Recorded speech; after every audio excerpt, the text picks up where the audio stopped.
And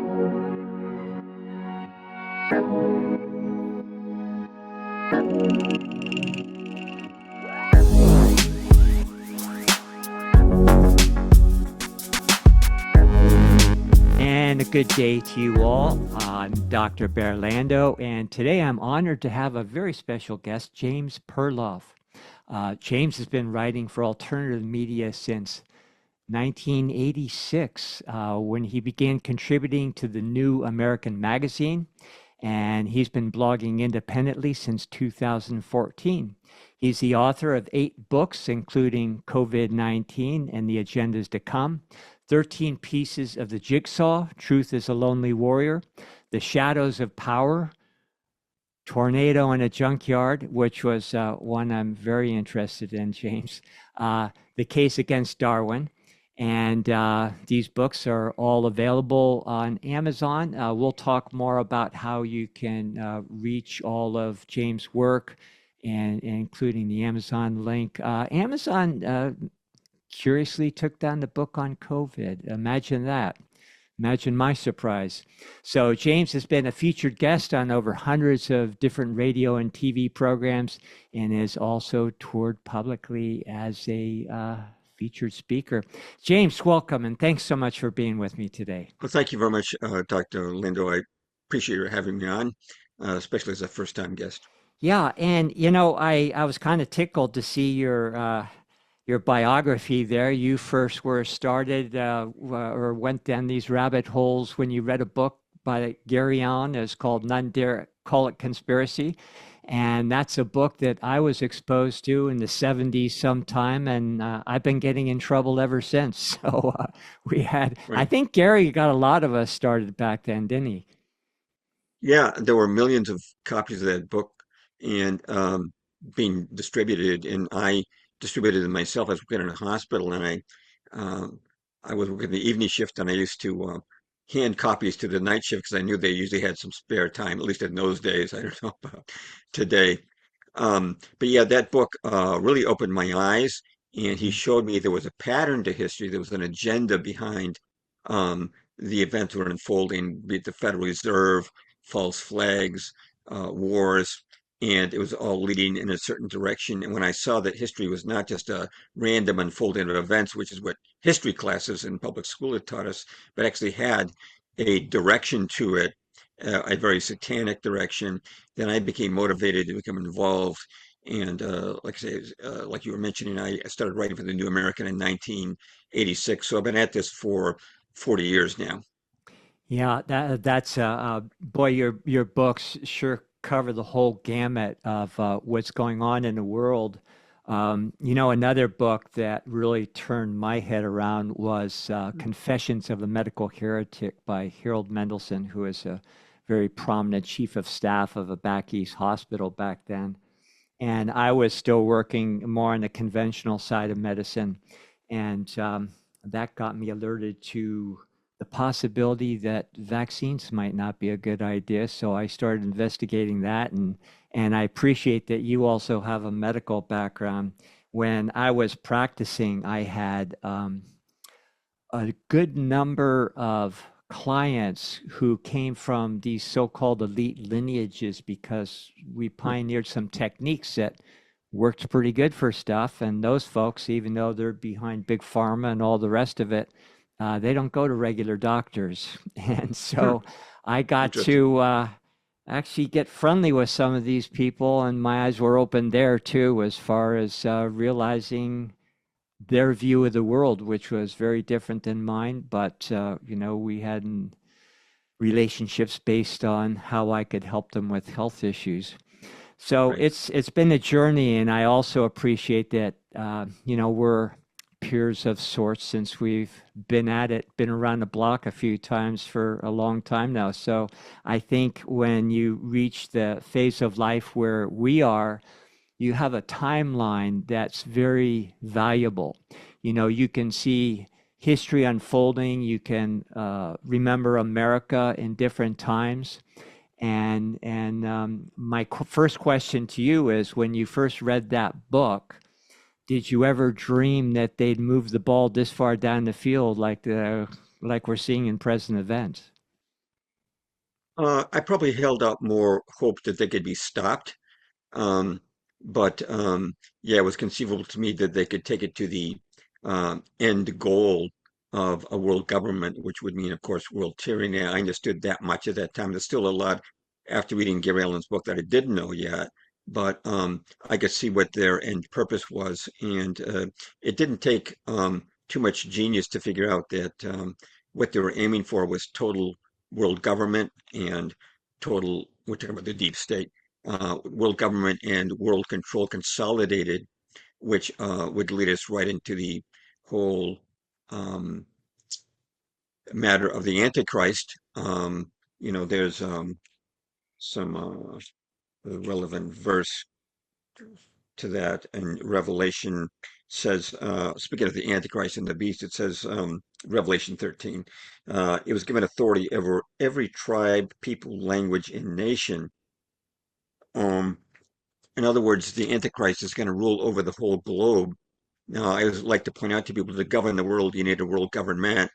And well, I was writing for the New American. I wrote my first book for Western Islands, which is a branch of the John Birch Society. It's called The Shadows of Power. And I was looking at the history of the Council on Foreign Relations, which had dominated presidential cabinets for decades, whether they Republican or Democrat. And they was very clear from all their publications they were seeking a world government, and they were on the wrong side of history all the time. Um, it's obvious that behind the academic rhetoric that this was actually a satanic plan, and it was leading us into what Christians refer to as end times, and we see that really coming into fruition more and more uh, conspicuously today. Yeah, so that would be a good segue into our general talk today. When you and I were first communicating, I was reviewing all your books, and I was for sure thinking we'd go into more geopolitics and the shadow government and global conspiracies, which, we'll definitely touch on today. But what really caught my eye is one of your books, Miracles and Saints. Um, I was reading the preface, and you had a quote in there from Jesus, which is, I'll paraphrase, greater works ye shall do also. And, I'm a product of parochial school, grew up in a Latin Catholic family, and remember that quote from way back, and that always stuck with me. What did he actually mean by that? And, in the old school Catholicism, we also had a lot of stories about saints and everything, but we also know the Vatican was very selective in ways in what we got in the Catholic side. So I was really interested in your journey into Eastern Orthodoxy and how no doubt about it, we are in the midst of a spiritual war. So I thought maybe if we could lead with that book, maybe tell us a little bit about what led you to write it. And I believe that initially you were brought up with different beliefs or non-beliefs, and then gradually got into this. So we'd love to hear your story and then how that ties in with everything that we'll talk about later. Yeah, and I should mention that spirituality does tie into geopolitics because I believe that politics are spiritual warfare carried out on the human level. Um, but uh, yeah, this is the book. It's called Missing Saints, Missing Miracles. Very short, 100 pages, but based on a wealth of information. I And did read that, by the way, and I enjoyed it very much. oh, thank you. Um, well, let me just explain a little bit my background because I think before I can explain the book, I need to explain why I became Orthodox and what the Orthodox Church is. Um, I did grow up in agnostic home. We didn't pray. We didn't have any connection to God. Um, we went to church on the rarest of occasions, but that was for ulterior social purposes, nothing to do with genuine worship. And I had a very troubled youth, and trying to find some way out of my own limitations and difficulties. I joined the New Age movement in the 1970s when I was, in my early 20s, and I stayed there for about 10 years before I finally found a lot of deceptions in there and got out of it. At that time, I felt myself being drawn to Christ, and actually have to say that reading Gary Allen's book, None Dare Call It Conspiracy, was one of the things that actually inputted itself into my being drawn to Christ, because I could see that the world government people were satanic, and that the people who opposed them by and large were Christians. And that impressed me. And I think that was just a factor, at least a factor in my being drawn to Christianity. So I became Christian in the early 1980s, and I was immediately drawn to, because of becoming conservative and joined the John Birch Society, I was drawn to churches that were conservative. This would be the evangelical churches, because they opposed abortion, they favored traditional marriage against gay marriage, and those were close to the values that I had. Although I have to say that aside from those two issues, they didn't really have much information. If you asked them about the Federal Reserve or false flags, they wouldn't really have a clue. But I was more comfortable in those churches. And I stayed there for actually for over 30 years, not always the same church, but I was in that type of church for over 30 years. But then um, I reached a point where um, I heard a lot of things that were really um, I couldn't accept. I heard um, a lot of pro-war sermons following 9/11, and the preacher would say something like, "Well, remember that those boys over in the Iraq War are fighting for our freedoms and liberties." And I thought, wait a minute, it's not about freedoms and liberties. Not even George Bush said that. He said about weapons of mass destruction, which didn't exist. But I kept hearing these mantras, pro-war mantras, which I didn't like, and also the support of Israel, which I supported Israel initially too, because that's my information was limited. But as I became exposed to more and more information, like this is one of hundreds of examples of dancing Israelis on 9/11, I started to investigate more, and I found that Israel was not our greatest ally, and that was like a major uh, turnaround for me. After hearing a lot, I heard the pastors in the church saying a lot of things were just flagrantly um, contrary to the Bible. For example, they would say we're going to return to Jewish sacrifices later on, and I thought, well, wait a minute. The book of Hebrews in the Bible is very specific. We are done with sacrifices. Jesus paid it once for all. Why are you saying this? And I found they were quoting a lot of scriptures like the book of Ezekiel, as proof that Jesus is going to rule from the temple. The New Testament never said Jesus is going to rule from a temple. So they had to go back to the Old Testament and cherry pick a few verses. And so there's bad theology, a warped view of history and current events, even though I'd sat down with a number of these people with PowerPoints and showed them the whole history of what was going on. Eventually, a lot of hostility was thrown my way because I wasn't conforming to the pro-Israel, pro-war viewpoint. And so I finally left, and my big question was, well, where am I going to worship now? Because I didn't actually want to become Catholic because all the troubles with the Vatican, pedophilia there, and even Satanism in some cases. And although I know there are many good Catholics who have revolted against Vatican II and what's been going on there, I didn't want to become Catholic, and I didn't want to become a mainstream denomination member where they really don't have much faith anymore. And then I was about to go on a podcast called Global Storyline, hosted by a guy named Dean Arnold, and he I wanted to find out what this guy's like before I went on the show. So I watched an interview he did with Jay Dyer, and they'd both become Orthodox, Eastern Orthodox, after belonging to Western denominations. And in the West, we always thought it's just a choice between Catholic and Protestant. We forgot about the Eastern Orthodox. So um, let me just mention, uh, a little about what Eastern Orthodoxy is. Um, today I asked AI how many denominations there are in Christianity. With 45,000 denominations, according to AI. Seriously. Yeah, 45,000 denominations. And yet, the first millennium, the first 1,000 years after Christ died, there was only basically one denomination. You were Christian. And as a matter of fact, during the second century, there was a Christian named Hegesippus, and he traveled from country to country and city to city, and he found that the Christian doctrine was the same everywhere. The apostles had really done a great job of teaching exactly what Christ wanted to teach. It was just one denomination back then. Now, occasionally there were heresies or little schisms that would break out. Basically, though, for 1,000 years, there was one Christian church. And then unfortunately, in 1054 came the split between Constantinople in the east. I'm sorry, in the yeah, in the east, and then the Vatican in the west, and that was followed 500 years later by the Protestant Catholic split, because at this point the West was only exposed to the Vatican, not to Constantinople anymore, and we So forgot about Eastern where Orthodoxy.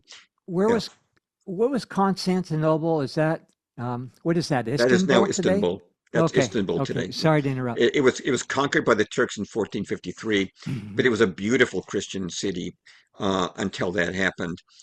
Um, So what happened was after the Catholic Protestant split, everybody decided to start their own churches. That's how we ended up with 45,000 denominations. Henry VIII started the Anglican Church simply because the Pope wouldn't grant him a divorce.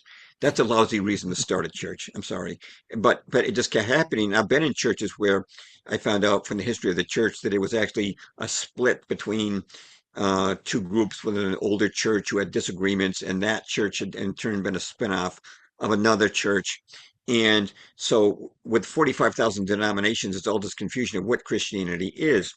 But what I found about the Orthodox Church was that it still worships the exact same way, or virtually the exact same way, as the original Christians did. When Constantine the Great legalized Christianity in 313 AD, um, they started church services, built churches, and in the Eastern Orthodox Church today, they still use the same liturgy that was used in the fourth century. It's changed, it's tweaked a little bit. For example, uh, the Orthodox used to pray for those who travel by land and sea. Well, now they say land, sea, and air because now we have airplanes, okay? But that's just minor tweaks. Now, and a lot of Protestants would say, well, liturgy, that's really boring, but that's the way it was from the beginning. Liturgy, it was sacramental. And one of the great things about liturgy, and it isn't always the same from week to week. I mean, the basic structure is the same, but we quote different Bible verses, we have different hymns, and of course, a different sermon. And so it's not exactly the same. But the good thing about liturgy is it um, generated a stability to worship. It wasn't like today where an elder board wants to go in a new direction and we want to have rock and roll for Jesus and whatever the latest thing is. Um, it just continues to worship the way the original Christians did. And that was a big appeal to me in coming to Orthodoxy. I should mention just a couple other factors. I don't want to go into them all because I don't want to take up too much time. But another factor for me was that I learned that from the beginning, the center of Christian worship was the communion, the taking of the body and blood of Jesus Christ. And that goes back, you can read a document from the first century called the Didache, which shows that the communion was the center of the service. But the evangelical churches I went to, the center of the service was a sermon. And they had, 2 or 3 worship songs at the beginning, and then you have a 45-minute sermon. And whereas the Orthodox Church, the sermon lasts for about 5 minutes, maybe 10 at the outside. And that's not the center. The center is Christ. The center is the communion, the blood and body of Christ. And by the way, let me just say here, I'm not an Orthodox spokesperson. And so what I say, if I muff, it's on me. It's not on the Orthodox Church. I want to make that clear. And also, I want to make it clear that I'm not trying to diss anybody who doesn't attend an Orthodox Church because I did myself for over 30 years. And this is just, my perspective that I'm relating. In my book, Missing Saints, it actually begins with an outreach to what I call my Protestant and Catholic friends, because I'm not looking to degrade anybody's experience in non-Orthodox churches. I had meaningful encounters with God in non-Orthodox churches, and I know other people do too. So I just want to make that clear. Yeah, But understood. yeah, the communion, the original form of worship. Another thing, I'll mention one more thing that drew me to the Orthodox Church. They use the Septuagint version of the Old Testament. And let me just explain what that means. Um, a few years ago, I was attending a evangelical church, and I went for about 4 years. I went to a men's Bible study, so we really vetted a lot of books of the Bible. But as I was reading the New Testament, and Jesus and the apostle would quote the Old Testament, and I would turn to the Old Testament that they're referring to, it would say something different. Most of the time, it said something different. It wasn't really terribly radically different, but it's different nonetheless. So I asked the guys in my Bible study, I said, hey guys, do you know why it is that when we look at the Old Testament, it says something different from what Jesus and the apostles said? And so one of the guys who was a little more schooled in the Bible than I was, he said, well, that's because there's two versions of the Old Testament, the Septuagint and the Masoretic, and Jesus and the apostles were quoting the Septuagint, but our Bible uses the Masoretic. So let me just explain the difference between the Septuagint and the Masoretic because it's actually kind of important. Um, the Septuagint, which Jesus and the apostles quoted, um, started in the third century BC when Ptolemy II, the ruler of Egypt, is one of Alexander the Great's, is son of one of the Alexander the Great's generals. He learned about the Hebrew Old Testament and he wanted it translated into Greek because that was the Greek was the language being used in the Middle East at that time for the most part. In fact, if you go to the time of Jesus, they weren't really speaking Hebrew in Jerusalem. That was an had become an outdated language, mostly used by scholars. They were speaking Aramaic and Greek. And Ptolemy wanted a Greek version of the Old Testament. So he brought 70 scholars from Jerusalem and he isolated each one. He said, I don't want you guys colluding against me. I want to know exactly what the Old Testament says. So he had them in separate places write out 70 copies of the books of Moses. And when he found that they had not cheated him, that they'd each translated into Greek the same way, he rewarded them with gifts, sent them back to Jerusalem, and he stored that in the Library of Alexandria. And that is where you would find the original Old Greek Testament. Of course, the Library of Alexandria was burned down, and I have a sneaking suspicion that one reason it was burned down was because it held the original Old Testament. But that was what which Jesus and the is apostles which is quoted. probably now hidden in the Vatican Library, but who knows? Mhm. It's probably hidden somewhere. That Mhm. wouldn't surprise me at all. Um, Now, the Masoretic version of the Old Testament was written 1,000 years after Christ, and I recently had a guest post on my website. It's written by a writer named Patrick Carroll, where he goes into depth into the differences between the Masoretic and the Septuagint. The Masoretic removed many of the prophetic verses about Christ. Um, it was written by rabbis who, for the most part, were very hostile to Christianity. They took out references in Masoretic to healing the blind, things that would indicate that Jesus had the power to do miracles. And there are so many things I could talk about. Let me just give you two quick examples of changes the Masoretic made. If you went to the book of Esther in your Western Bible today, you'll find that it never mentions God. And it's been pointed out, why is it the book of Esther never mentions God? That's because you're reading the Masoretic. If you go to the Septuagint, and the Eastern Orthodox Church is an Orthodox study Bible, still uses Septuagint. And Septuagint, Esther mentions God in many places, of very many humble prayers to God. But when the Masoretic rabbis wrote their version, they took out all references to God. In the book of Job, there's a verse where Job's wife says to him, curse God and die. They left that in. There's another 171 words they took out. They took out many verses of Job. And one of the most important things for me, I've been involved in the creation evolution movement for a long time. And creation scientists, who are among my many friends, um, they use the Masoretic. And according to the Masoretic, the Great Flood of Noah took place in 2348 BC. But the problem is that the Masoretic changed the timelines that were in the original Septuagint. According to Septuagint, the flood of Noah took place in 3600, approximately 3600 BC. Now, why is this significant? Archaeologists, if you ask them, when did civilization begin? They began with Mesopotamia around 3100 BC. And you ask them, when did the pharaohs first rule Egypt? They say around 3100 BC. Okay, so my friends in the creation science movement say, the scientists are wrong. The archaeologists are wrong because that violates the Bible. The Bible says that the flood took place in 2438 BC, but not if you read the Septuagint version of the Old Testament. It says the flood took place in 3360, I think it's 3360 Hmm. BC, which gives plenty of time for the Mesopotamians and the pharaohs to get going about 250 years later, right? Um, and so the Septuagint has no quarrel with the archaeologists, but many of my creation science friends, because they're going with the Masoretic, they think the archaeologists are wrong and they kind of scoff at the archaeologists and say you're violating the Bible. But the archaeologists say you Christians are wrong because we have the proof that civilization began around 3100 BC. If you read the Septuagint, you've got no problem with that.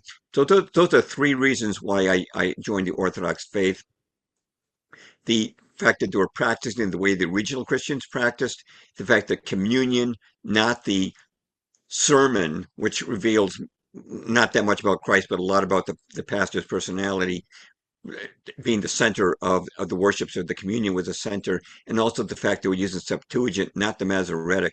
And there were other reasons, but I don't want to slow down this podcast, so I'll just leave it No, at those three. that was brilliant. Thank you for that. And you know, I understand the difference somewhat between Catholicism and Orthodoxy. But even going back to my childhood in the 50s, as I sat in many Me too. Yeah. mass, you know, it was the old Latin mass and very Mhm. traditional.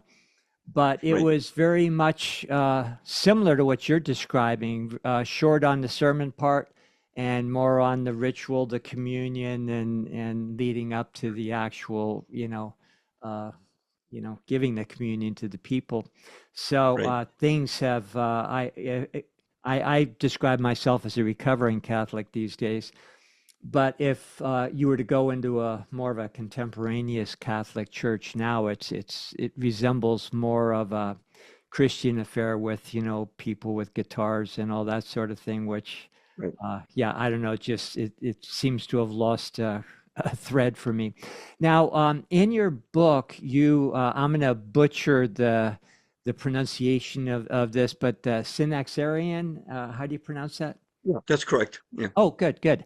Can you speak a little bit on that? Because I really enjoyed, all the accounts of the saints and from the different perspectives and cultures and so forth. So, how does that fit into the scheme of things in your book?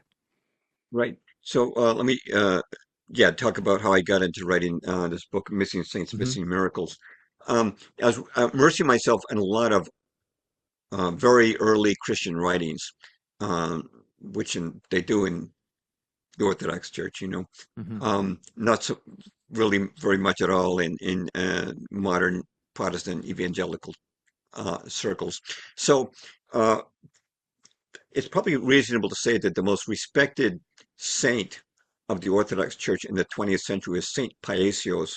He lived in a humble hut on Mount Athos in Greece, where there are 20 monasteries, and thousands of people came from around the world, seeking his advice. And he actually even predicted, even though he died in 1994, that the mark of the beast would come through a vaccine. I thought was kind of um, perhaps a Wow, tribute to his that's understanding of the incredible. future. Yeah. But he recommended that people read every day from the lives of the saints. And I should explain that in Christian worldview, every believer is considered a saint. But when you put a capital S on it in the Orthodox Church, it means someone who has had an exemplary life, who really helped others to a great degree, or was doing miracles, or was martyred for Christ. These people get sort of a capital S. And St. Paisius recommended you read from the lives of the saints every day. I bought a hardbound volume, the Synaxarian Lives of the Saints of the Orthodox Church, originally published on Mount Athos in Greece, but translated into English. And I was just reading this for my own edification. But then I started reading, and I was stunned by the early Christian history that I'd never, ever seen before. And on top of that, perhaps most importantly, were the miracles. So I want to take those two subjects one at a time, the missing history Hmm. and the missing miracles. Um, Regarding history, um, here's a question that very few people Nobody ever asked it when I was in an evangelical church. What happened to the cross that Christ was crucified on? Um, I never heard it discussed ever in evangelical circles. But you go into the lives of the saints, you find out exactly what happened to the cross of Christ. Okay, after the crucifixion, the Jews, fearful they would be venerated by the new Christians, um, threw it into a pit along with the two crosses where the thieves had been crucified. Then in 70 AD, of course, Rome demolished Jerusalem. It surrounded the city, killed many people, and turned Jerusalem into rubble. Um, excuse me just a sec. Um, so, in the second century, Hadrian, the Roman emperor, rebuilt Jerusalem, but there's still a lot of rubble. And then finally, after many, many years of persecution, Constantine the Great legalized Christianity in 313 AD. And here's what a lot of people don't know. In 326 AD, he ordered that the cross of Christ be found. So he sent people to Jerusalem, to Golgotha, and they dug up the rubble and they found that pit where the three crosses were. And two of the crosses had rusted nails, but one of them had gleaming nails. Now, the patriarch of Jerusalem had a dying woman brought. When she touched the two rusty crosses, nothing happened. But when she touched the one with the gleaming nails, she was instantly healed. They knew they had the cross of Christ at that point. Now, a lot of Christians will say, well, I don't believe that because it's not in the Bible. Well, it can't be in the Bible. It's the fourth century, as long after the Bible was completed. Hmm. And you can't just redact history because it's not in the Bible. I mean, did the Battle of Gettysburg occur? Of course it did. It's not in the Bible, but it happened. So you can't just erase history because it's not in the Bible. For those who don't believe it, the cross of Christ was on display in Jerusalem for more than 800 years. It was there till the year 1187 AD, and they lost it because when the Crusaders went to battle with Saladin and the Muslims captured it and it was never returned. Although little pieces of the cross are in monasteries around the world. But I never knew what happened to the cross of Christ until I got into Orthodoxy. Now, there's many other things you learn historically. For example, Jesus raised Lazarus from the dead. But how many years did he live after that? That's a good question. He lived for 18 years after that. He was buried in a marble tomb, eventually brought to Constantinople, which Constantine had established as the capital of Christianity. He didn't want to use Rome because Rome had so many pagan statues in it. He felt he should be away from Christianity should be away from that and establish a new Christian city, Constantinople, which lasted more than 1,000 years. Um, there's so many other things though. What happened to Nicodemus, the man who Jesus told, you must be born again? He was wounded and died shortly after the crucifixion and during the persecution of Christians, and he was buried right next to Saint Stephen, the original Christian martyr. Um, a couple more examples. Christians who read the Bible are familiar with the woman at the well who Jesus met. But if you read the early Christian history, you learn her name was Fotini, and you learn that she died a martyr for Christ. One more example: read the Bible. You read about the little collector named Zacchaeus, who he climbed up on a tree to see Jesus, and Jesus called him down and went to his home. Well, what you don't learn, but you do learn in Orthodox history, is that Zacchaeus was he was one of the first bishops of Caesarea, and he traveled with Saint Peter on some of his journeys. There's so much great Christian history in the old records that Martin Luther basically wiped out when he said Bible only sola scriptura. He wiped out everything that took place in the early days of Christianity. So there's one thing my book has is a chapter on missing Christian history. The other chapter, the next important chapter is on the miracles. That's probably the most important chapter. But let me throw it back to you because I've been talking for a while. No, that's great. And, for my audience, just some of the examples James is giving is just a small fraction of what's in the book. And I was pretty much enthralled just reading about all the stories, similar to the ones that you're talking about, just saints that I'd never heard of, different relics and miracles. And boy, it would sure change the narrative of modern Christianity, let alone Catholicism. So, just a great book. So, When you talk about, um, well, before I go on, I was going to try to get into the larger picture of what this has to do with geopolitics, which is everything. Is there anything more that you could tell us just about the development of your book and your intentions behind it? Yeah. The other thing that stunned me absolutely was the miracles, Hmm. because Ah, thank you. when I was in evangelical churches, the pastors would say there were no miracles after the book of Acts. Well, one reason they think that is because they only read the Bible and they don't read the early church documents. But the miracles did continue. Speaking of miracles, Jesus said, "Verily, verily, I say unto you, he that believeth on me, the works that I do shall he do also, and greater works than he shall he do, because I go unto my Father." And yet, I was being told that evangelical churches there are no miracles after the book of Acts. But then I read the Synaxarion, and I got all seven, it was 4,000 pages. I read it from all 4,000 pages, and I was stunned at the miracles. And so I started to catalog them.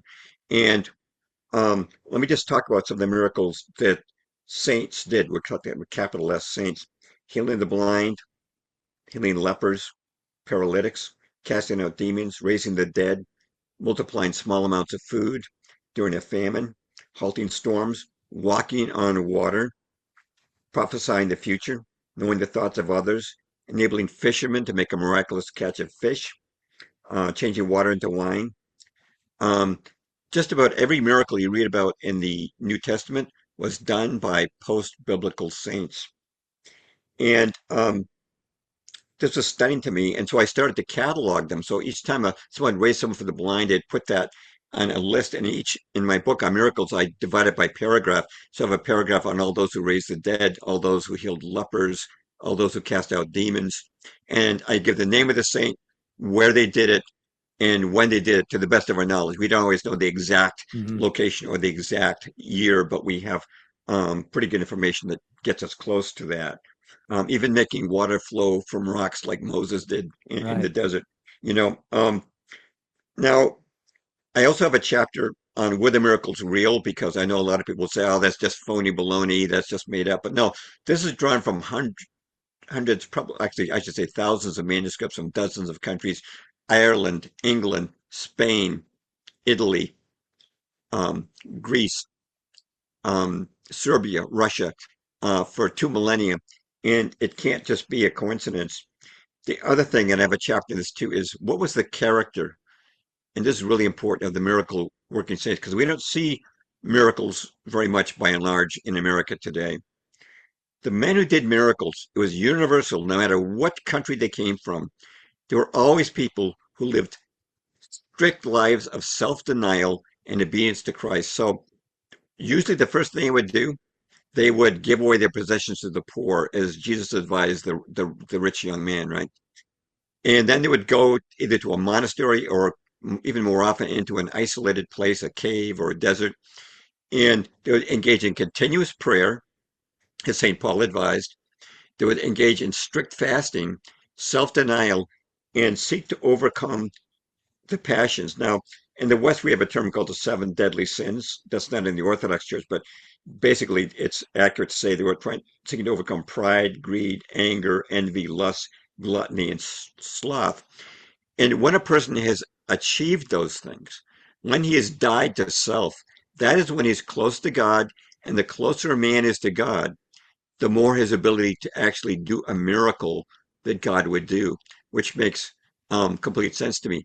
I have to say this, that in the history of the saints, there never was a miracle worker who was a casual believer. That did not happen.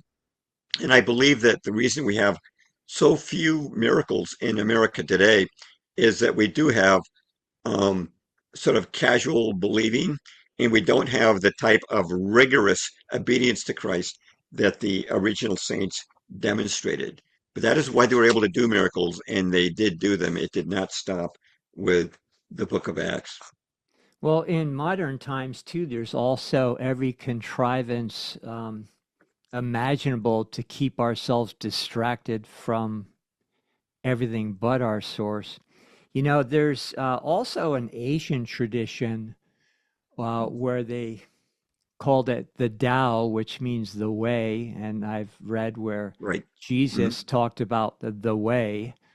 So there's some possibly correlation there.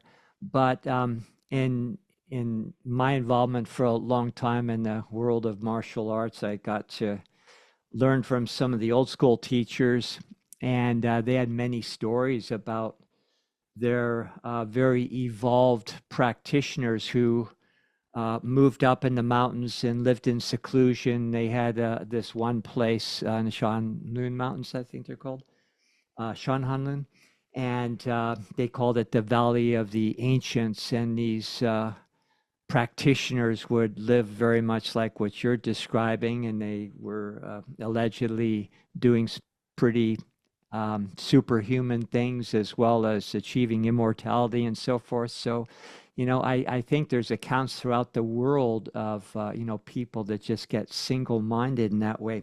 So, going back to Jesus' statement about greater works, was he alluding that it's possible for each of us, saints with a little s, to become saints with a big S? Like we all have I that think potential? I think that would be require a great deal of determination Hmm. and commitment on our parts. When I wrote this book, I realized that I personally am not like the saints. I haven't lived a life of utter self-denial, that's for sure. And so I kind of took it to God and said, should I write this book? Because I'm not really worthy to write about these people and catalog these miracles they did. And what I felt God really telling me was, no, you're not worthy. You're right. However, if you don't write this book, nobody else is going to do it. Hmm. So go ahead and do it. So that's what I did, acknowledging my own unworthiness, which I do in the book. I know I'm not worthy to speak of people who made these sacrifices, who endured incredible tortures during martyrdom, that kind of thing. But I did feel that the West needs to know more about missing Christian history and the fact that miracles were real and are achievable by those who truly strive and achieve um, a level of harmony with God based on self-denial and obedience to Christ. And if there is a satanic force, or however we want to term it, perhaps there's a method to the madness of suppressing these manuscripts and accounts, so that it's the first separation of people from the realization that there are certain possibilities and potentials Hmm. that could be obtained. And then also the fractionizing of Christianity into what you say, 45,000 different sects now, which is unbelievable to me. I never could imagine there would be that many of them. So, so maybe with that, we can segue into what's going on in the world today, because it sure seems like terminal madness of the end times, as some people call it. Right. I would agree with that totally. And my first book, The Shadows of Power, was on the Council of Foreign Relations. And again, this is a think tank that um, provides, or at least historically provided, the cabinet members for Republican and Democratic um, administrations, presidential administrations. And I went through, there's no internet at that time, no search engines. I wrote this book in the 80s. But Those I were sat in the great times, bub though, weren't they? better than today, actually, for me. Well, in some respects. Yeah, But forgive me. Go ahead. yeah, I sat in this public Hmm. library and went through every back issue of Foreign Affairs, which is the journal of the Council of Foreign Relations, and I found that they were pushing globalism in world government. They Hmm. were actually founded, the Council of Foreign Relations, as a direct reaction to the Senate's rejection of the Versailles Treaty of 1919, which would have joined us to the League of Nations. They felt that the League might impose on our sovereignty, so the Senate rejected it. As soon as the Senate rejected it, the bankers from Morgan and Rockefeller interests decided to form an organization in America which would turn public opinion in favor of world government, and that was the Council of Foreign Relations. So if you go back to 1922, the very first issue has an article that called "The Next American Contribution to Civilization." What's that? Join the League of Nations, which is the first formal attempt at a world government. Hmm. And eventually, of course, it failed. But throughout the decades, the council continued to push for world government. Well, how does that tie together with the saints and the Bible and Jesus? Well, um, we know that it's prophesied that in the end times, the Antichrist will rise. And just to quote again the Bible, uh, it was given authority over every tribe, people, language, and nation. So uh, the Antichrist is going to govern the world, but the world to need to do that, he needs a world government. And so that is what we've been leading up to. That's why the leaders are often involved with Satanism. You know, William Guy Carr back in the 1950s, one of the best analysts of the deep state in his day, wrote three books. The first was called Pawns of the Game, just a marvelous analysis. But he said that the world leaders are satanic. They engage in satanic rituals, which we now see the Epstein files proving. And there was a banker a few years ago.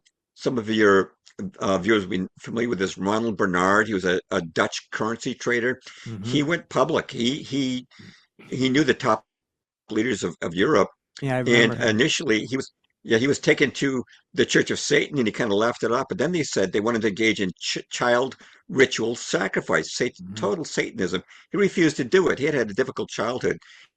As he went public and he exposed it, of course, he's dead now. And I imagine that they probably did bump him off for making that exposure. But this is very consistent over the years. And so world government is part of it. Communism is part of it. Communism is the style by which they will rule, totalitarian rule, people having no rights. It's interesting. If you go to Klaus Schwab and the World Economic Forum, they say that it's 2030, you'll own nothing and be happy, right?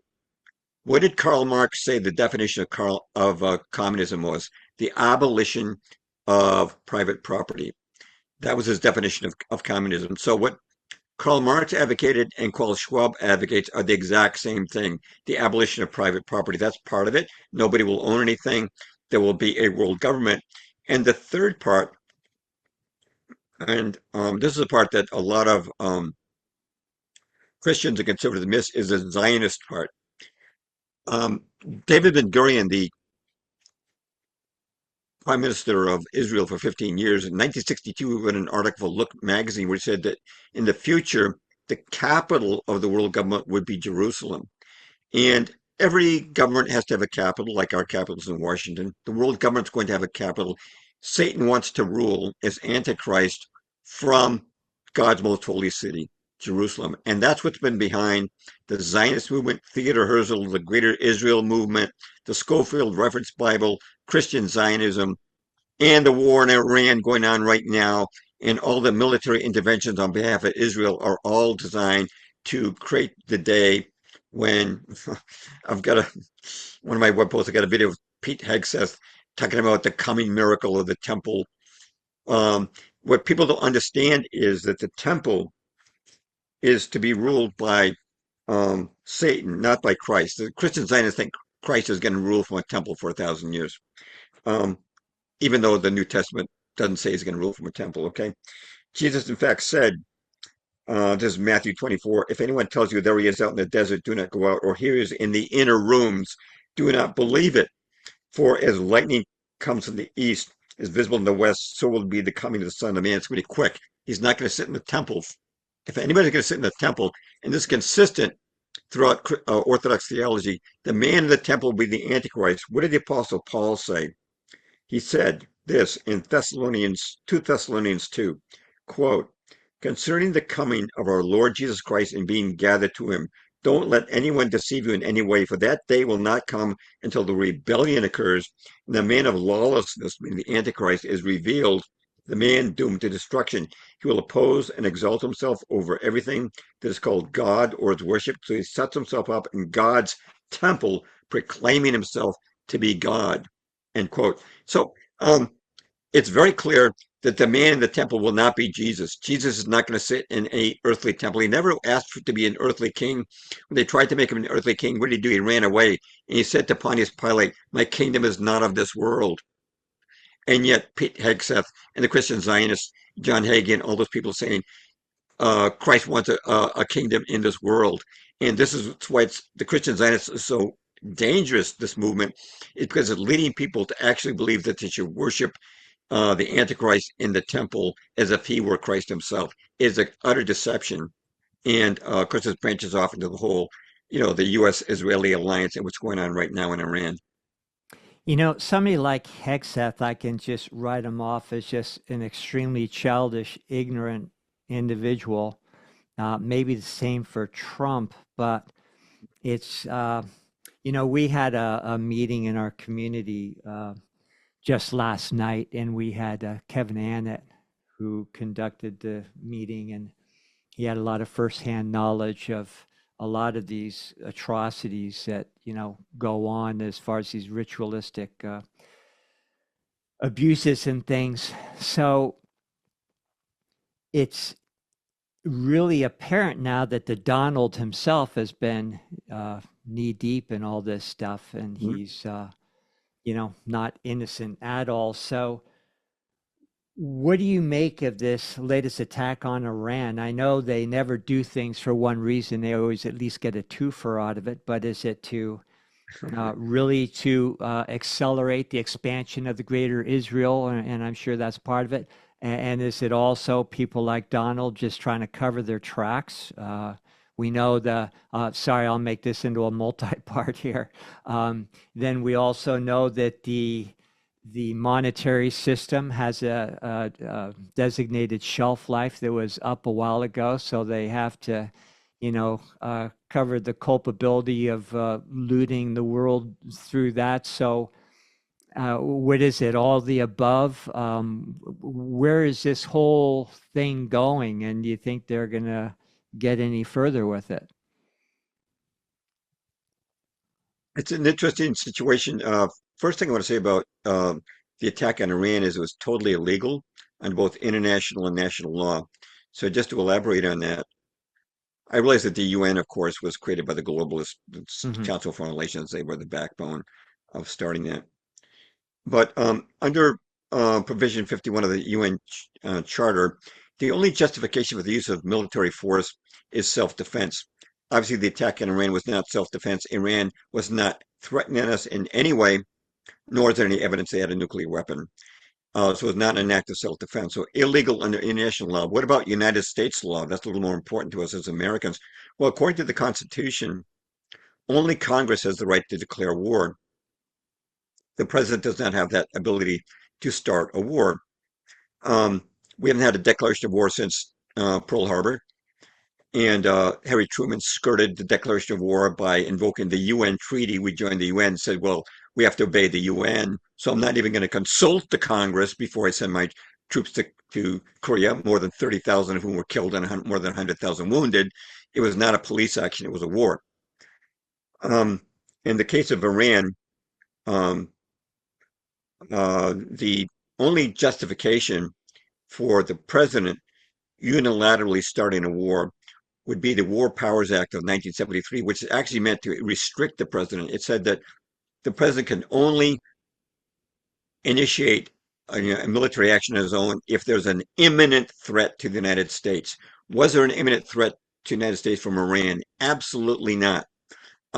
They had not provoked us in any way. They had not done anything to us. They were minding their own business. And then Trump and Israel made a completely unmotivated, unprovoked attack on Iran. And Trump seems to think that the people of Iran are going to swoon and worship the United States now. And we just killed 160 something schoolgirls aged 7 to 12, and we bombed a school. You think they're going to rally behind the United States? They're going to unite against America in Iran. This is not going to work. And And what if the shoe is on the other foot? We would be incensed if oh, we're sure. Yeah. we're Yeah. mourning now because we had 3 or 4 soldiers die. Right. And so this war is totally unjustified. And I've been watching people like Colonel Douglas McGregor, Scott Ritter, former Yeah, Douglas McGregor was former senior advisor to the Pentagon. Scott Ritter was a former weapons inspector for the UN, right. and um, who's the other guy? Larry Johnson of the CIA. These are all good truth tellers, and they say Yeah, that I watch we them make it. regularly. They're great. Yeah. I just saw an interview with Judge Napolitano. He has them on Mhm. regularly. So yeah, good stuff. So please continue. Oh yeah. Well, they're predicting that this could be a disaster for America and Israel.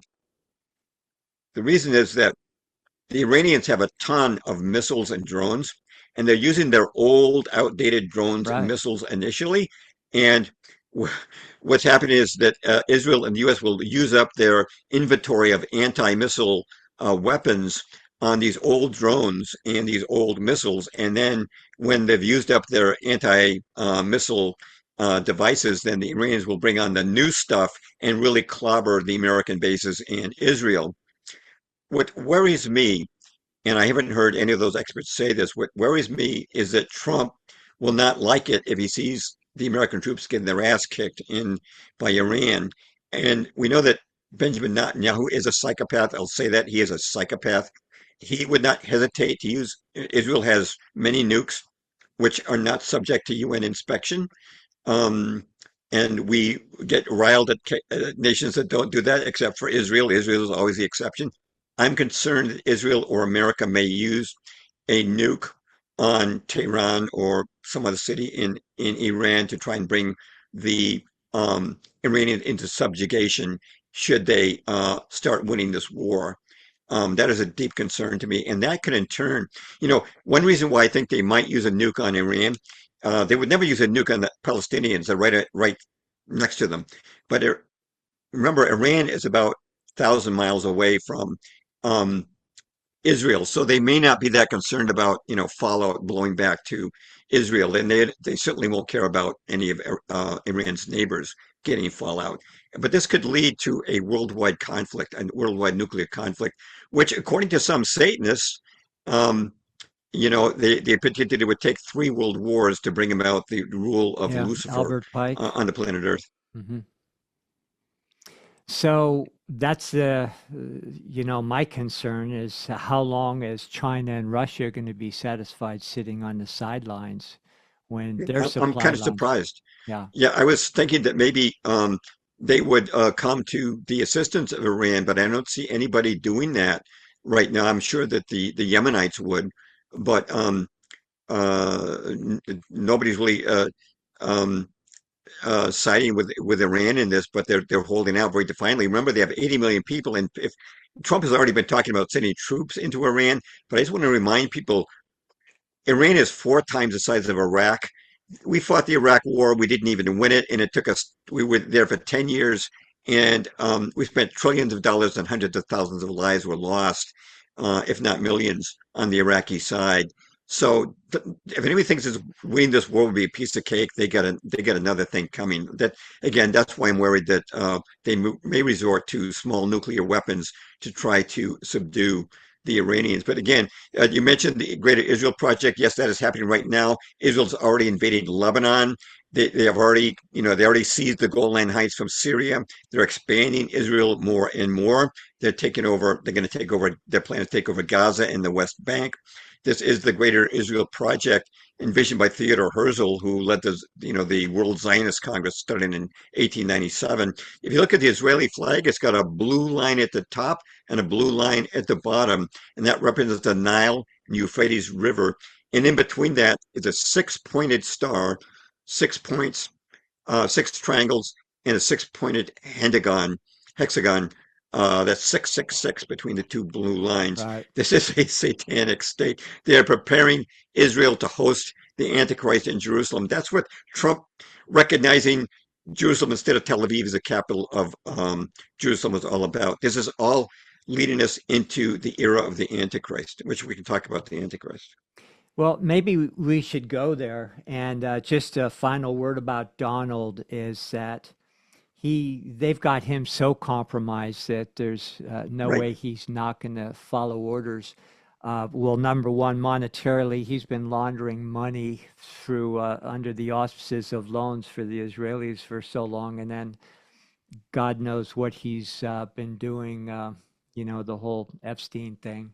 And last night we got an earful of, no, he's not just mentioned a few times. He was one of the perpetrators. So yeah, so they've got him by the short hairs. So um, there's no way we can win a war. That's why I would share the same concerns as yourself, and then also other actors, getting in the mix there.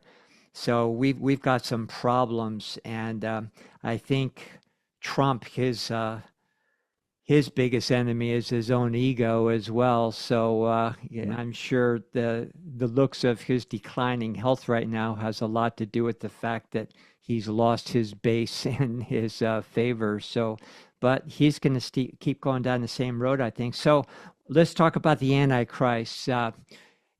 Is that individual? Is it what is the Antichrist? Is that an energy, a collective energy that's gathered momentum in your belief system? Is it an actual shadowy individual from the underworld?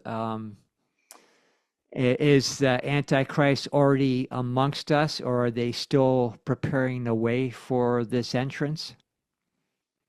I think they're preparing the way. I don't think he's made his appearance yet. Hmm. I know people have speculated that Trump is the Antichrist and Prince Charles the Antichrist. They're too old. No, Hmm. I think he's going to mimic Christ, and I think it's going to be a man in his 30s who's going to try to emulate and pretend that he Hmm. is Christ returned. He's going to pretend he's Christ back for a second coming. And Christ, as you know, did many miracles. Well, the Antichrist could mimic that in many ways. For example, we know Jesus stopped a storm on the Sea of Galilee. Well, with geoengineering creating weather events, the Antichrist could simply turn off HARP and geoengineering and create good weather. And people say, well, that's obviously the Christ, right? Now, when Jesus met Fotini, the woman at the well, he knew all about her. He knew her past because he was omniscient. He was God. All right. But AI is starting to resemble this type of omniscience. You ask it any question, knows the answer. So the Antichrist could use AI and pretend that he knew about everything. I know all about you, but he's getting the information from AI. And there are various things that he could do that would mimic um, uh, Christ. Another thing I should mention is the mark of the beast. Um, we don't have the mark of the beast yet, but there are precursors. During the big C, the lockdown, Right. um, people were required to have vaccine passports in many Hmm. locations, dozens of locations, not everywhere, but to travel, to go to school, to work. Yeah, I live in Massachusetts. In the city of Boston, Michelle Wu, our woke mayor, said you had to have a vaccine passport to go to a restaurant or another major public venue. Hmm. Temporarily, that's no longer the case, of course. Um, uh, but here's the thing, it says in Revelation 13, it forced all people, great and small, rich and poor, free and fair, to receive a mark on their right hands or their forehead, so they could not buy or sell unless they had the mark. Well, the vaccine passport was not the mark, but it was a precursor. You couldn't buy or sell without it. You couldn't let people into your many. There were many small store owners that couldn't let more than one person at a time. They went bankrupt. They committed suicide. Um, this was a precursor, and now we have the digital ID coming on board. So in China right now, every China's the most populous country in the world. Yet every citizen has a digital ID, and they're all monitored. And I know we always hope that the deep state can be overthrown, but how are you going to overthrow the deep state where they've got every person totally monitored? You send an email saying, well, let's overthrow this government, they're going to arrest you in 2 seconds. You can't do it. And uh, yeah, in China, they call it cyberspace ID. Keir Starmer in the UK has called for a universal digital ID, and you won't be able to work without it. And in India, they have called the Aadhaar ID. You can't even do banking transactions or even access a cellular network with your smartphone unless you have a digital ID. And I'm a writer. I use Amazon's KDP, Hmm. and I've been doing business with them for 12 years. But all of a sudden, they sent me an email and said, "We will close your account unless you provide Yeah. ID." So I had to give them, it was a long process too. I had to provide my driver's license front and back and all this digital ID information. And you see how eventually they can have a worldwide system of control I asked, it's funny. I just published a blog post on what an AI run world would look like, and it gave me a short story, which pretty amazingly um, realistic. Um, but yeah, that is my concern is that when I was a young Christian in the 1980s, I heard a lot of weird theories about who the Antichrist was going to be. And never forget there was we had a Christian talk show in Boston called the Janine Graff Show, and there's this young Mhm. man. He called and he said that Reagan was the Antichrist. He said, "Why is Reagan the Antichrist?" He said, "Well, Ronald Wilson Reagan. All three names have 6 letters. That's 666." Right. I had all these weird theories about the Antichrist, but now I'm saying yeah, they were weird. They're almost laughable. But right now, between digital ID, setting up a system of world-side control, and consolidation of governments into regional alliances, and this is where I kind of have to divert just for a moment. Hmm. Donald Trump is disguising globalism as patriotism. So when he says, I want to absorb Canada and Greenland, look at the Club of Rome, which is the globalist think tank. They long ago they devised a system where the world would be divided into 10 regional stepping Right. stones to the path of world government, and America was to combine with Canada and Greenland. Trump is taking that play from the Club of Rome globalist uh, playbook and now rebranding it as patriotism. Oh, this is to make America great again. Bombing Iran has nothing to do with making America great again. Zero, nothing. I was talking to a MAGA person the other day. He was just glowing with pride over the bombing of Iran and how great that is. And I said, don't you realize this war is illegal? He didn't care about the Constitution. He said, look, we showed them who was boss and we got rid of that horrible dictator Khomeini. Look at all the people he's killed. I said, do you not know about all the people killed in Gaza? And he laughed. He didn't seem to even know about Gaza. He'd insulated himself from it. And then he said to me, well, I guess that means you want Kamala Harris for president. No, that doesn't mean I want Kamala Harris as president, but that doesn't mean I can't um, point out the illegality and the absolute insanity of this attack on Iran, who had not provoked us in any way. They had not presented any risk to America whatsoever. Totally unprovoked, totally unjustified, and we're killing people, and it's going to get worse. Um, we're living in an age of insanity, and Christian Zionism and the Schofield Reference Bible, which I've written them pretty extensively on, are a big part of that. And isn't it very ironic that the children of the Holocaust are the ones that are committing the most flagrant, publicized Holocaust ever and acting righteous about it? So, yeah, it seems ominous. And going back to the beginning of our discussion, I never really believed it would get this far because when you and I were reading None Dare Call It Conspiracy, I thought, well, this is the truth is out now, it's exposed. Mm-hmm. People are just going to see it for what it was. And so, therefore, we won't allow things to happen. But boy, they've sure been clever just creating the hypnosis. And that's what it is. It's literally a spell that's been cast upon the population. You know, you talk about the hardcore MAGA loyalists, you know, you're kind of libtar, you know, on the other side. Um, there's no way of communicating or getting through. There's just such a veneer that's covering their fears and their lack of ability to take responsibility that maybe not everybody's going to make it. I do believe, I'll kind of leave it on this note, and I want to get your thoughts. I still believe in a spiritual hierarchy, Mm-hmm. and I believe the good guys win in the end, but I think Sure. not everybody's going to be able to last through what's ahead in the future. And how long, you know, if we just want to talk about a creator, a God, a spirit that moves through all things, however, you know, your belief system is, how long will that spiritual force tolerate this element, this dark force that is trying to usurp the free will of men that was given to us by God as a sacred privilege? Will there come a time where spiritual forces will just overcome all that we're talking about? Oh, absolutely, with the return of Christ, and Hmm. there are interesting parallels. I mentioned that Antichrist will try to mimic Christ, set himself up in God's temple. Christian Zionists will believe he's Christ because that's what their pastors have been preaching from the pulpit. Hmm. Um, there are interesting parallels. There's all this focus on the year 2030, Hmm. at UN Agenda 2030, and Klaus Schwab Right. saying it's 2030, you'll own nothing.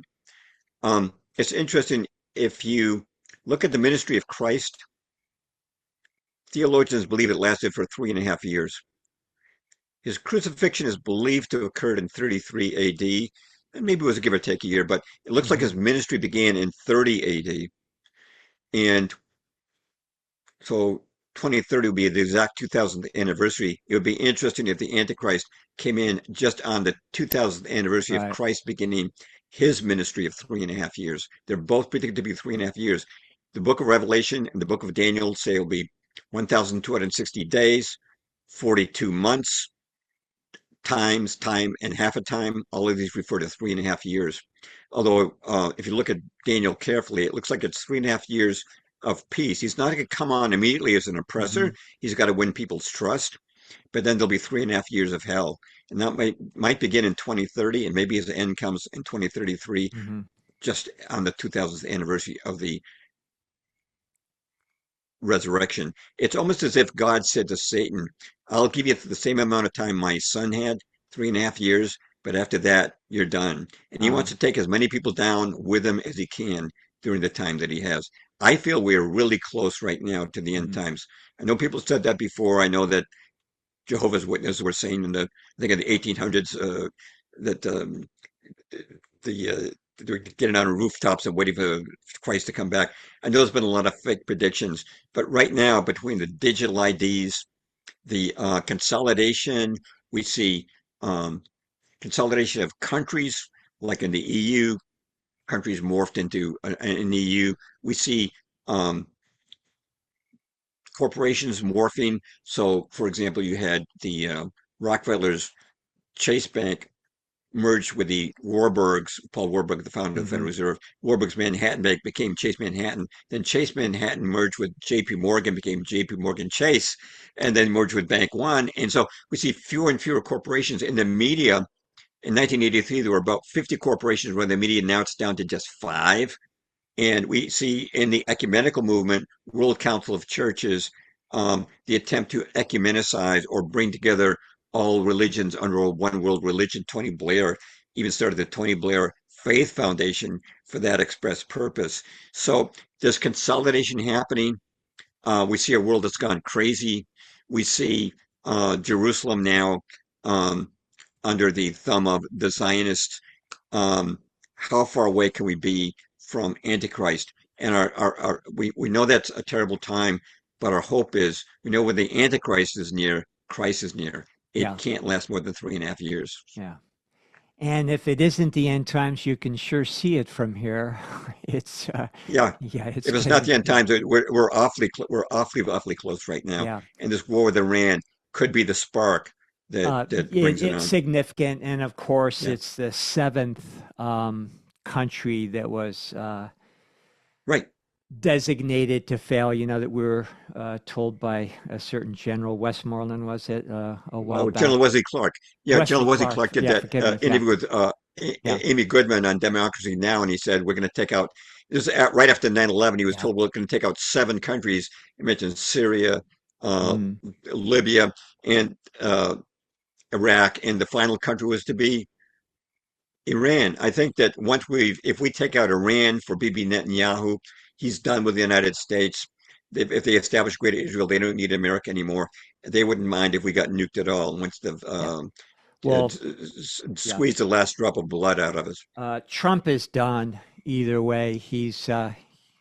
We can write him off. You know, he's disposable. He's outlived his use already, I think. So if we lose the midterms, when I don't mean we like I have a side or anything, but let's just say the Republicans lose, which it looks like they're on the way to doing that, then Right. they'll most likely impeach, and then if they lose the Senate too, then they'll get a conviction. And then we get to look forward to Palantir sponsored JD Vance, which is another another whole nightmare Mhm. waiting to unravel. Um, this has been an amazing discussion, and I'd sure like to talk to you more. I'd love to have you back. There's so many things that we haven't talked about today, all the brilliant research you did in all your books. Can we just end on you giving my audience all the links? I'll be sure to add those to the show notes as well, just where people can find you, where they can find all your great work. Thank you very much. And my website is James Perloff, Perloff.net, jamesperloff.net. And I am on Twitter as James Perloff. I started a second account because I'm grossly shadow banned. According to, I developed 4 years ago, more than 40, I had 26,000 followers. And then I was getting dozens and hundreds of retweets, and then all of a sudden it went to zero or one retweet. And I realized the reason was that Hmm. they shadow banned me by restricting the views each tweet got. Instead of getting thousands of views, they'd limit it to like 150 to 200 views. I think Yeah. it's even less now. I am also on Telegram, LinkedIn, and Gab, which is proclaimed as a free speech platform. Um, I also just started a YouTube channel. Hmm. So I will if they haven't I banned saw me that. already, I'll upload this video onto that. But that's just a couple of weeks old. I decided to start a YouTube channel because it seems like there's some really politically incorrect people right now on YouTube, and they're tolerating it for some reason. So I thought, okay, I'll give it a shot, and we'll see how it Yeah, goes. well, good luck with that. YouTube has fiddled with my channel from day one. You know, it's funny, Mhm. there's a lot of much larger channels out there that are having prominent doctors on and talking about how the roll up your sleever killed millions of people and everything. What's unique about this channel, though, is that we talk about the whole premises of which things like vaccines are based on, like germ theory and things. So we kind of go a little bit deeper, Mhm. uh, and they don't like that. So I constantly get old videos and new videos removed. I see views going up and down. I Right. get reports from subscribers. Geez, I'm not subscribed anymore. So I'm kind of on the radar, even though I'm pretty small, but uh, it just depends. So I hope that you have better luck. We're hanging in there anyway, and just keep doing it. And you know, we everything we've talked about. Thank God for the internet, and thank God for Mhm. alternative media, and even small podcasts like this. You know, you put all the hundreds or thousands, however many of us there are, together, and I think we're making a difference. And Yes, we are. yeah, Yeah, a lot of people have yeah, been waking up, even though a lot of are still yeah. asleep. I'll tell you a quick funny story about Please. suppression on YouTube. My channel's only a couple of weeks old. Well, after 4 days, I was working in YouTube Studio and it showed 162 Mhm. subscribers, right? So I'm working and then it goes down to 161. I thought, okay, somebody unsubscribed. But then over the next 5 minutes, it went down to 153. I said, there's no way that 9 subscribers individually decide to unsubscribe who had just subscribed in the course of 9 minutes. If I posted a really flagrantly vile video that could maybe trigger a number of people moving out, but I hadn't done that. I hadn't posted anything in the last 24 hours except a re-upload of a video that had poor sound quality. So yeah, they're already tinkering with my numbers, and I've been on. I was on one podcast a few years ago, 226,000 views after 5 days, and YouTube froze the numbers. It never went up, so it went to getting 40,000 views a day to getting 0 views a day, and that just didn't make sense. I mean, Yeah. mathematically, it's just illogical. So YouTube does mess with the numbers, and Mhm. we'll just see how long we can hang on. Yeah. Well, Um, good luck with and that. And yeah, thank you again, James. This has been a wonderful conversation. Hope to have you back real soon. We've mm, got a lot more to talk about. And in my sure. audience, thank you for tuning in with us today. We hope you enjoyed this and got some useful information. And we'll see you all very soon.